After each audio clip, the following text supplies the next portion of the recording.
Kalau toh apa yang saya lakukan itu saya harus dihukum mati, itu ya resikonya. Tapi kalau saya mati dalam keadaan penasaran bahwa saya dituduh orang komunis, ya saya minta maaf.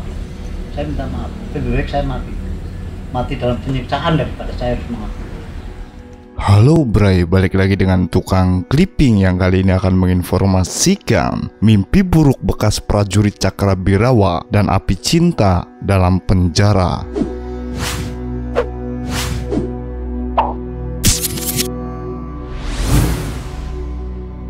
Keheningan malam rumah sederhana di Purbalingga, Jawa Tengah itu tiba-tiba pecah oleh teriakan kesakitan Sulemi, 78 tahun. Lagi-lagi, ex-prajurit Cakrabirawa itu kembali bermimpi buruk.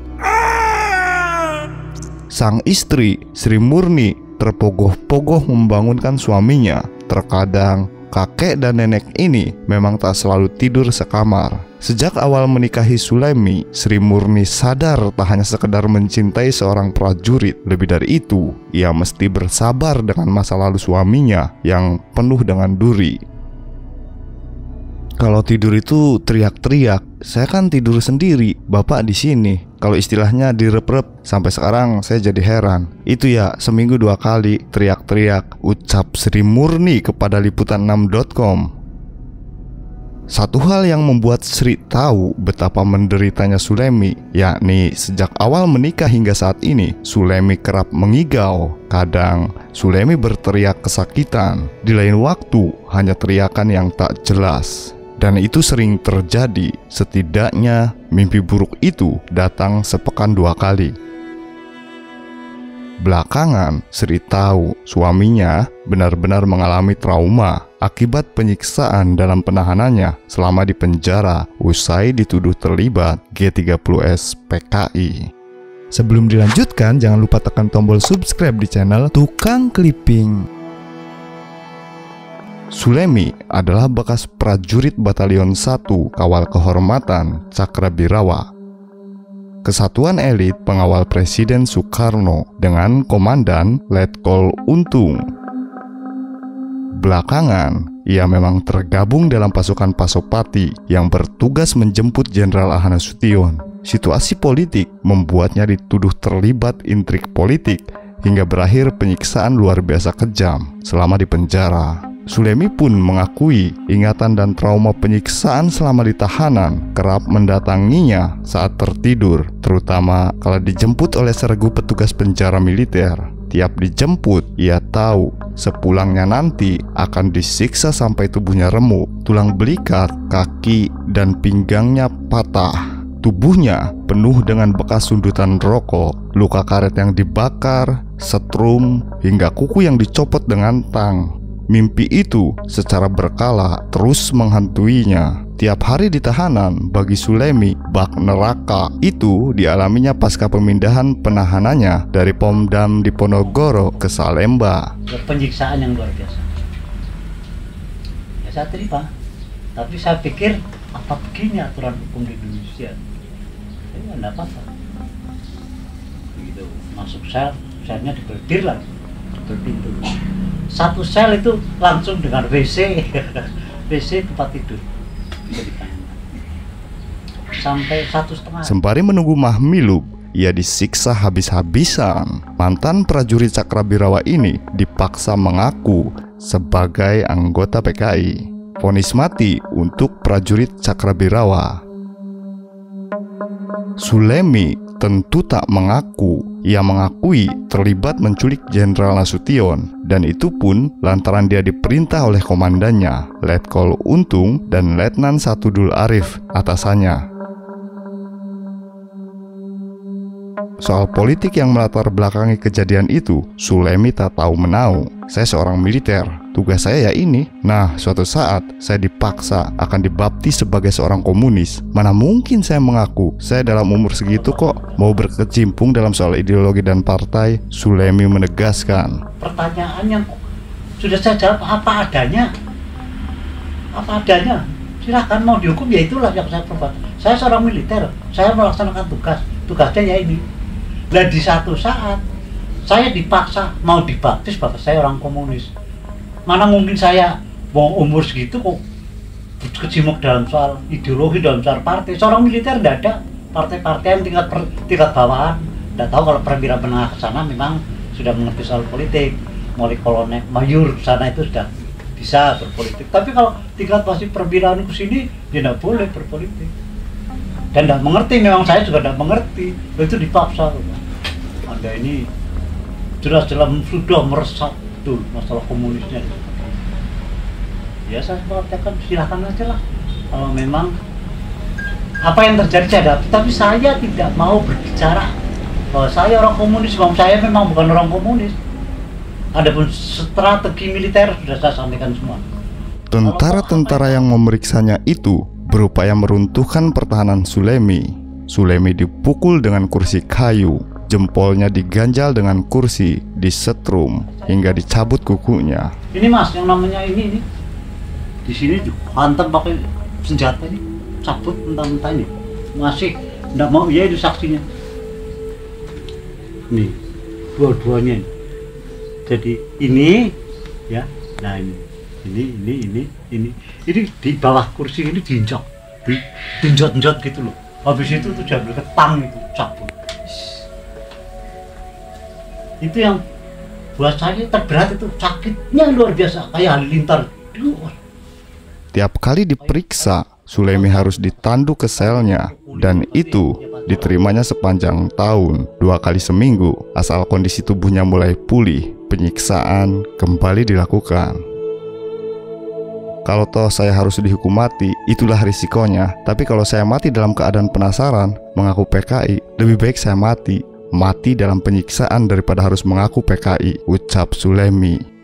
Kalau toh apa yang saya lakukan itu saya harus dihukum mati, itulah resikonya. Tapi kalau saya mati dalam keadaan penasaran bahwa saya dituduh orang komunis, ya saya minta maaf. Saya minta maaf. Lebih baik saya mati. Mati dalam penyiksaan daripada saya harus mengaku.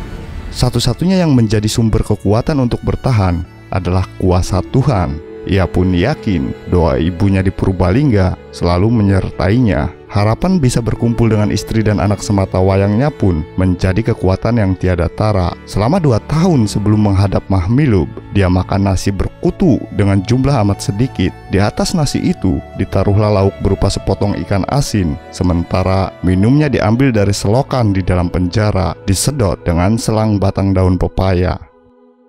Siksaan dan berbagai perlakuan kejam itu baru berakhir kala ia akan diajukan ke sidang Mahmilub. Sulemi divonis mati, namun bagi Sulemi, vonis mati itu tak ada artinya dibanding siksaan yang hampir tiap hari diterimanya. Ia pun melihat hakim yang menjatuhinya hukuman mati menangis. Ia paham sang hakim yang seorang militer pasti tahu apa yang diperbuat prajurit hanyalah perintah pimpinan. Prosesnya hanya sebentar, seminggu, tetapi terus-menerus, tiap hari, akhirnya diputus mati, ucapnya. Ia pun tak ada niatan untuk mengajukan banding ke pengadilan militer tinggi sebab ia merasa tak salah dan tak ada keinginan sedikit pun untuk bernegosiasi. Di sisi lain, harapannya untuk bertemu dengan keluarganya kontan luruh. Ia pun pasrah pada garis nasib yang mesti dilakoninya. Ia lantas berkirim surat kepada istri pertamanya untuk merelakan kematiannya. Dengan kegagahan seorang prajurit, ia juga mempersilahkan istrinya untuk menceraikannya. Kalau suruh minta maaf kepada Pak Soeharto, ya maaf, lebih baik saya ditembak mati saja. Ya bagi saya itu haram, saya sudah sakit sekali, dia menuturkan. Akan tetapi, penasehat hukum militernya berpendapat lain. Sulemi kemudian mengajukan banding dan mendapat keringanan hukuman menjadi penjara seumur hidup. Akhirnya saya divonis hukuman mati. Ya, pada awalnya saya terima, tapi penasehat hukum saya, seorang dari Sumatera, mengatakan, "Lu Bapak ini gimana Pak Lemi? Katanya masih punya keinginan untuk meneruskan perjuangan. Tapi kenapa baru begitu aja udah menyerah, padahal masih ada tingkatan bisa naik banding gitu." Saya pikir-pikir ya benar juga itu pandangan. Ya sudahlah, tapi Bapak saja yang banding. Sulemi lantas dipindah ke tahanan Pamekasan bersama sekitar 30 tahanan politik lainnya. Di tempat itu, Sulemi menyadari meninggalkan seorang istri dan anak. Ia pun kemudian mempersilahkan agar istrinya menggugat cerai. Maka sejak itu, Sulemi tak lebih dari orang yang terbuang. Doa Bunda dan harapan bekas tahanan politik. Di penjara Pamekasan pula, Sulemi mendengar kakaknya dipecat dari status PNS-nya lantaran keterlibatannya dalam peristiwa 1965. Padahal menurut Sulemi, kakaknya itu sama sekali tidak tahu dan sama sekali tak terlibat politik. Saya sampai heran, nggak ngerti apa-apa kok dipecat. Kalau dia itu dinas ke kantor, ya ke kantor, pulang ya pulang, ujarnya. Kekuatan Sulemi usai bercerai dengan istri pertamanya saat itu adalah doa ibunya. Secara rutin, ia berkirim kabar ke ibundanya di Purbalingga. Hingga akhirnya, di 1980, ia dibebaskan setelah mendapat grasi atau pengampunan dari Presiden Soeharto. Pengampunan itu, menurut Sulemi, akibat tekanan HAM PBB agar Indonesia lebih memperhatikan hak-hak tahanan politik. Sebanyak 10 orang narapidana seumur hidup seluruh Indonesia dibebaskan, termasuk saya. Tahun 1980 keluar bulan Oktober, dia mengungkapkan.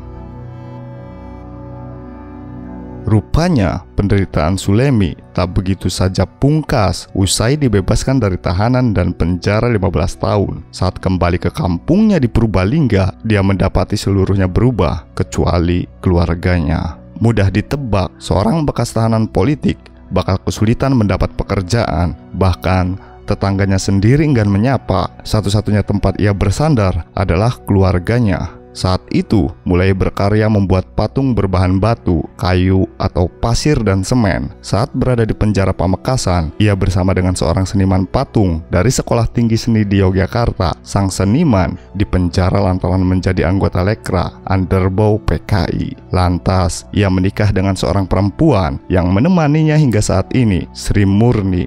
Sadar mematung tak bisa mencukupi kebutuhan keluarga, Sulemi dan Sri membuka kantin. Lantas Sri berjualan daging di pasar Purbalingga. Kerja keras mereka mulai menampakkan hasil, meski tak bisa juga dibilang cukup. Waktu berjalan, masa pun berubah. Nasib baik berpihak kepada bekas tahanan politik usai reformasi 1998. Anak bungsu Sulemi bahkan kini menjadi seorang aparat. Setelah presidennya Gus Dur, situasinya membaik. Tekanan kepada orang-orang seperti saya berkurang, dia menerangkan. Kini, Sulemi bersama istrinya disibukkan dengan kunjungan-kunjungan ke saudara dan cucu-cucunya. Terkadang, mereka menghabiskan waktu di Magelang. Ada kalanya, mereka menengok cucu yang tinggal di Purbalingga. Demikianlah Bray, mimpi buruk bekas prajurit Cakrabirawa dan api cinta dalam penjara dari liputan6.com. Bagaimana pendapat kalian?